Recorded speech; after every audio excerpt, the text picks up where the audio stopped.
काल भैरव का जो न्याय है वो यमराज के न्याय से भी कठोर है। काल भैरव के हाथ में एक सोटा है, मारने वाला जो सोटा होता है ना वो है। मृत्यु के पश्चात में जीवात्मा का जो भी पाप होता है, आपने और हमने जो भी पाप कर्म किए, चाहे रात के अंधेरे में किए, चाहे जाने अनजाने में जो पाप कर्म किए, उन सब का लेखा जोखा है। और जिस दिन हमारे 100 साल पूरे होंगे और हमारी आत्मा आगे जाएगी, उस दिन काल भैरव के सोटे का हमको सामना करना पड़ेगा।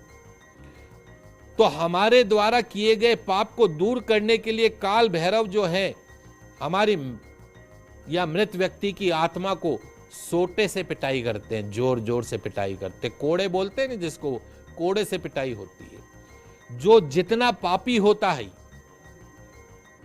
जिसने जितना पाप कर्म किया हो, पाप कर्म सिर्फ कर्म से ही नहीं, अगर आंखों से भी आपने पाप कर्म किया, वचन से भी आपने पाप कर्म किया, किसी को गंदा बोला, किसी को गलत नजर से देखा, तो भी आप और हम पापी हो गए। तो हमने जितनी बार ये पाप कर्म किया उतने ही सोटे हमारे पड़ते हैं। जैसे आपने मुस्लिम देशों में देखा होगा, वहां कोड़ों की सजा दी जाती है, ऐसे ही यमराज के यहाँ पे भी हमारे 100 साल पूरे होने के पश्चात हमें कोड़ों की सजा मिलनी तय है, क्योंकि इस मनुष्य जीवन में हम जाने कितनी बार पाप कर्म करते हैं। तो आज से ही काल भैरव की आराधना करना शुरू कर दीजिए। काल भैरव के चरण पकड़ के बैठ जाइए, यदि सोटे से बचना है, यदि कोड़े से बचना है।